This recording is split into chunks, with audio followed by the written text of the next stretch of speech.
5 साल हमारी सरकार थी, एक से बढ़कर के एक फैसला, 25 लाख तक का इलाज, आरजीएचएस सरकारी कर्मचारी को कितना भी इलाज कराना पड़े, कितना भी खर्चा हो जाए, डायरेक्ट प्राइवेट हॉस्पिटल में जाए, 1 रुपया देने की दरकार नहीं, उसका इलाज हो रहा था। 3737 गरीब के बेटे और बेटियों को पढ़ने के लिए इंग्लिश मीडियम की स्कूलें खोली। 1500 यूनिट हर उपभोक्ता की, चाहे गरीब हो पैसे वाला हो, सबकी बिजली फ्री की। 12,000 रुपये किसानों के बिजली के फ्री किए कि नहीं किए। फूड पैकेट बांटे, मोबाइल बांटे। 80 जो हमारे 1 करोड़ 80 लाख पहले थे, अब 1 करोड़ है, 1 करोड़ लोगों को वृद्धावस्था पेंशन देने का काम किया कि नहीं किया। गरीबों के बच्चों को विवेकानंद स्कॉलरशिप, विदेश में जाए तो 50 लाख रुपए भी लगे तो वो जा सकता है और सरकार खर्चा देगी। मैं एक नहीं, मैं 100 कारण आपको बता सकता हूं, 100 ऐसे उदाहरण दे सकता हूं कि जो हमारी सरकार ने किया। और हमारे इलाके के लिए तो सबसे बड़ा, अगर कोई काम हमारी सरकार ने किया इन जन हितैषी योजनाओं के अलावा, तो सीकर को संभाग और नीम का थाना को जिला देने का काम किया। इस जिले वाली बात के लिए मैं कहना चाहता हूं, मुझे कोई इसमें कोई कहने में दिक्कत नहीं है। ये सुरेश मोदी जी जो आपके विधायक हैं, ये हर बार जब भी जाते थे तो अशोक गहलोत जी के पास में जाकर के कहते थे कि मुझे नीम का थाना का जिला दे दो, आप खाली बॉन्ड पे मेरे से साइन करा लो, मुझे टिकट दो चाहे आगे की ना दो, लेकिन मेरे को नीम का थाना का जिला दो। जब हॉस्पिटल की बात आई तो मुझे मुख्यमंत्री जी ने, मैंने लक्ष्मणगढ़ के लिए डिस्ट्रिक्ट हॉस्पिटल मांगा।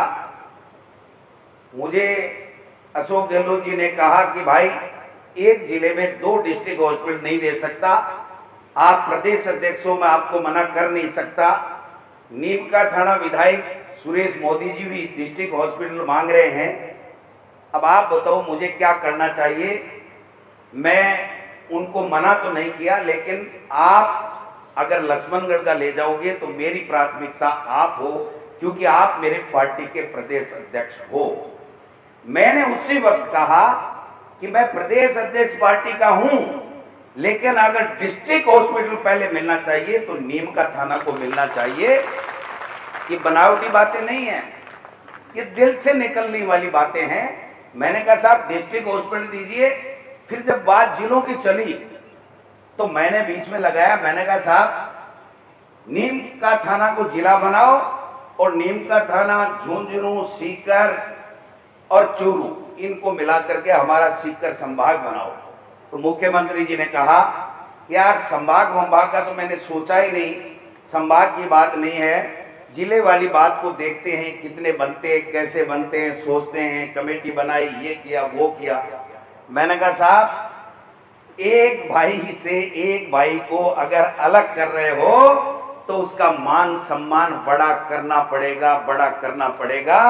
अगर नीम का थाना जो हमारे जिगर का टुकड़ा है, अगर इसको सीकर जिले से अलग कर रहे हो तो सीकर जिले को संभाग दे करके हमको दोनों भाइयों को साथ रखना पड़ेगा, क्योंकि संभाग मिलते ही तो फिर संभाग के कारण से हम सब एक हो जाते, नहीं तो फिर हम अलग हो जाते। तो उन्होंने आप सबके सामने है। और जब जिला आया तो जिले के तमाम ऑफिसेज आए, कर्मचारी आए, अधिकारी आए। मुझे अच्छी तरह याद है, मेरे यहाँ जब कोई सरकारी कार्यालय की जमीन कटवा रहा हूं तो मेरे यहाँ क्षतिपूर्ति के लिए जमीन नहीं, तो मैंने कहा साहब जिले में कहीं से दे दो। तो पहले 1-2 बार नीम का थाना से दे दी, क्योंकि सीकर जिले का भाग था। लेकिन जब नीम का थाना अलग हो गया तो उसके बाद में मुझे क्षतिपूर्ति नहीं मिली। तो मैंने कहा कि साहब पहले तो एक ही था, अब दे दो क्या नहीं। मोदी जी ने कहा भाई देखो डोटासरा जी, आप चाहे अध्यक्ष हो, नीम का थाना हमारा अलग बन गया, हमारा अधिकार है, उसको आप छीन के मत ले जाओ, ये बात ठीक नहीं है, आप हमारी जमीन हमारे पास रहने दो। तो मैंने कहा भाई साहब मैं भी आपका ही हूं।